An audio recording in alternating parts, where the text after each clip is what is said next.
उद्यास आलं अशा राजमाता राष्ट्रमाता माझी आई साहेब. पण मुलखामध्ये राहून स्वराज्य स्थापनेचे स्वप्न पाहणारे शहाजीराजे भोसले, ज्यांचा इतिहास आठवताच डोळ्यात पाणी आणि अंगावर शहारे आल्याशिवाय राहत नाहीत असे छत्रपती शिवाजीराजे, आणि पित्याने निर्माण केलेल्या स्वराज्याचे फक्त रक्षणच नाही केले तर ते स्वराज्य अजून 10 पटीने वाढवले असे संभाजीराजे. या सर्व महादेवतांना नमन करून मी बोलायला सुरुवात करते. मित्रांनो, 16व्या शतकात आजच्या दिवशी एक तेजस्वी तारा चमकला. शिवनेरीवर तोफांचा गडगडाट झाला. सनई 14ने वाजू लागले. एक आरुळी त्या सह्याद्रीच्या कडा कपाला दुमदुमली आणि माझा राजा जन्मला. अरे माझा शिवबा जन्मला. दीनदलितांचा कैवारी जन्मला. दुष्टांचा संहारी जन्मला. अरे माझा राजा जन्मला. माझा राजा जन्मला. इतिहास घडवणारे आधी इथे जन्मले नव्हते. झुकवले त्या हिमालयाला. पूजतो आम्ही शिवरायांना. अरे सहन होणार नाही त्या स्वराज्याची फरेब. अरे सहन होणार नाही त्या स्वराज्याची फरेब. जातीवंत हृदयात धडकतात आई साहेब. जातीवंत हृदयात धडकतात आई साहेब.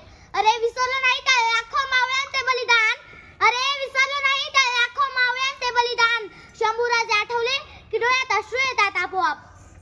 जिथं पडतात पावले आमची त्याच इतिहासाच्या वाटा. जिथं पडतात पावले आमची त्याच इतिहासाच्या वाटा.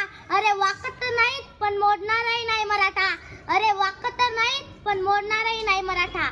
मित्रांनो, आज आपण इथे शिवजयंती साजरी करण्यासाठी जमलो आहोत. शिवजयंती का आणि कशी साजरी करावी हा एक महत्त्वाचा मुद्दा. जयंत्या सगळ्यांच्याच साजऱ्या होतात का हो? आपली पण होणार आहे का आपण मेल्यावर?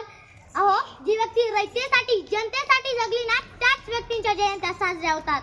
तुळजाभवानीच्या आशीर्वादाने, जिजाऊंच्या मार्गदर्शनाने आणि मावळ्यांच्या साथीने शिवरायांनी हिंदवी स्वराज्य स्थापन केलं.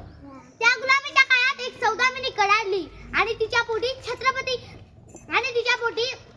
शिवराय नामक झंझावत जन्मले आणि छत्रपती बनून स्वराज्याचे तारे चमकले.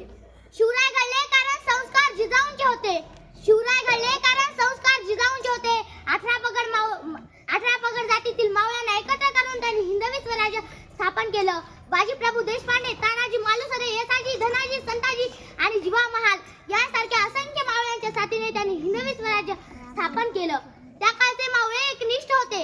आजकालच्या मावळ्यांची काय स्थिती आहे हो? मित्रांनो, आजकालचे बहुतांश तरुण काठी फर्स्ट च्या रात्री गडकिल्ल्याच्या पायथ्याशी डर्टी मनाने